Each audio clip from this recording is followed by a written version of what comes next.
Hello, everybody, and welcome to this rain delay weather special for the Daytona 500. We are brought to you by JEGS, the leader in high-performance aftermarket car parts. Remember to go to jegs.com for anything and anything you need to fix your hot rod up. All right, it is raining in Daytona.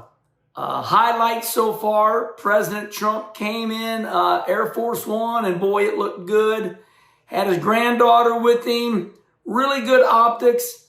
Shout out to the great Jamie Little. Man, I mean, that's a nervous situation. You're interviewing the President of the United States. Jamie Little, she kicked it out of the ballpark. She's a badass. Great job, Jamie Little. So, hey, listen, we got lucky. We got lucky because they've been calling for this rain.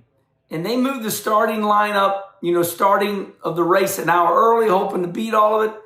There was no beating the weather in Daytona. But we get 6 laps in. And I got to tell you, Chase Briscoe leads 2 laps. I know that team wanted to check that off. You don't want to set quick time at the Daytona 500 and not lead the first lap. So congratulations to Chase Briscoe. Then Chase moves up and opens that lower line for William Byron. And William Byron leads some laps. And then how about Ty Dillon? I'm very impressed. I was thinking that's your dark horse. Ty Dillon is your dark horse. He ran good in the duels. So Ty Dillon in that black number 10. And I think that's about it. But I feel like NASCAR got very lucky. I mean, it could have been a washout, right? Maybe if they started when they were going to start. If they would have started an hour later, it would have been bad. It would have been, Pitbull wouldn't have been able to perform his concert. President landing, that would have looked bad. So I feel like we got good optics, to start the Daytona 500. All right, we're going to have a little fun here. The Herminator. Look at this. Okay. Tell me your rain delay stories. I know I got about 6 minutes worth, and I want all of you to respond right here. So, NASCAR has to get lucky to have a great year, right? We know how lucky we got for the Bowman Gray race. And NASCAR said, we're going to hold the all-star race, or not the all-star race, but, the Bud Shootout, so to speak, at the start of the year. We're going to hold it out in California. Well, that made sense, right? Because you figured the weather would be out, be much better out in California. So, it rained. Okay, so they say, all right, let's move it to Bowman Gray. What? You never know. Weather's crazy. So we get the race in at Bowman Gray, where you're not supposed to get it in. Clear, but yet 40 degrees, but it looked good. All right, here we are at Daytona. It's doing what it does. It rains. But I must say this. You got to get lucky. I was in Daytona for 11 straight days. And everybody knows I just got home. It was 86 degrees. It did not rain for 11 days in Daytona. So I came home, on Sunday, and here we are 7 days later, and there it is. The rain, rain, rain. All right, so listen to this. We're going to go through some of weather memories in NASCAR. All right, 1993. I'm a rookie in NASCAR, and we're going to Atlanta Motor Speedway. It was Snowmageddon. Instead of Armageddon, Snowmageddon. It's like, we're in Atlanta, Georgia, 1993. Respond right here. Do you all remember it? Oh my gosh.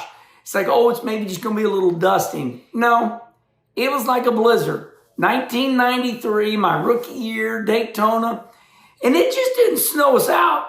We came back like a week later. So, oh my God. We need to do a TV special on weather delays and weather phenomenons. How about even Darrell Waltrip believing if you keep the cars on the track, what did he call that? Vortex, the vortex theory.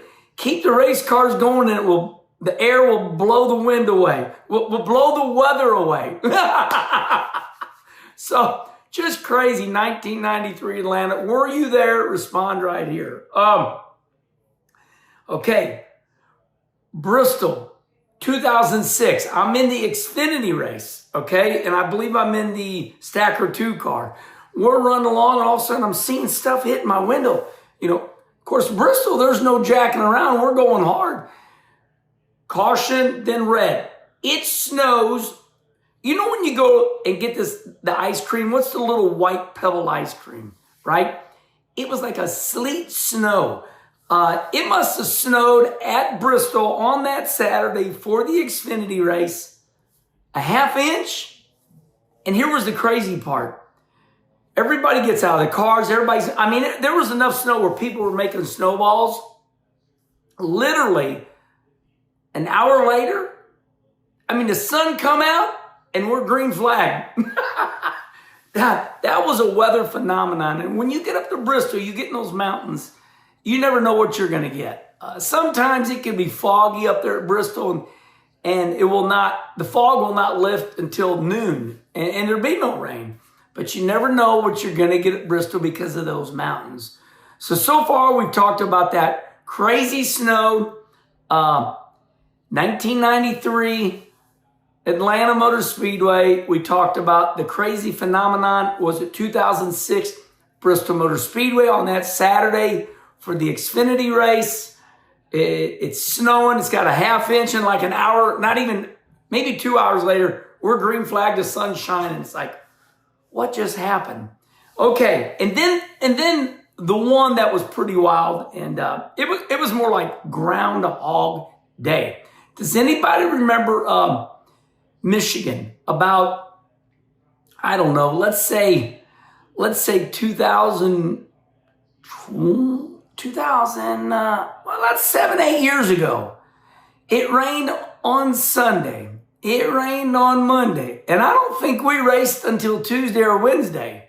Respond right here. Be part of the conversation.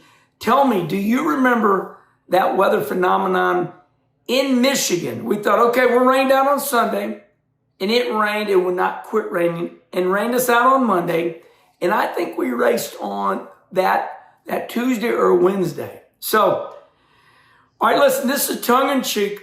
You know, the story is that people have bitched and moaned about weather, and they always blame it on NASCAR. I can't believe NASCAR make it rain. They should have started at 8 o'clock this morning. All right, everybody. We got lucky. The optics look good. NASCAR is still off to a good start. It would be nice to get this race in tonight. However, I can remember some weather phenomenons.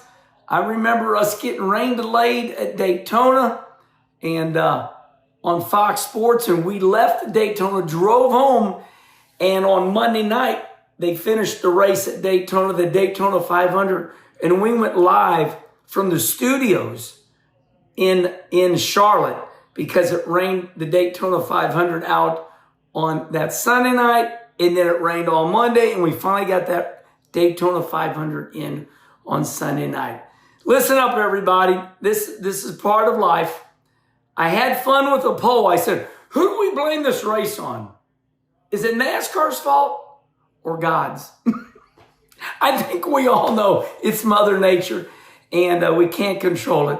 And it is true. NASCAR has got to get lucky. It's an outside sport, and I want to end like this. Look at how much good NASCAR has done. They've come out with the rain tire. They've gone green flag at Richmond last year. They've been racing in the rain. They're doing their best. They've made a lot of improvements. They spent millions and millions of dollars. They've got we didn't have jet dryers. We didn't have jet dryers back in the day. We did not have rain tires back in the day. So I guess it could appear that I'm kissing NASCAR's ass, but you know I'm not. I'm just reminding you all of the weather stories we all have, and look at the effort that NASCAR is putting in. With the invention of the jet dryers, it dries the track out so much faster with the rain tires, and listen, we went green flag at Richmond last year 2 hours early. Instead of waiting for Richmond, the racetrack, to dry out, they just dropped the green flag and it was wet. And you could see the water going, and guys were pitting and they were putting on normal tires. So we are making gains in the weather. But damn it, we can't control God and Mother Nature. All right, I hope you all enjoyed this rain delay special, and respond here with your weather stories.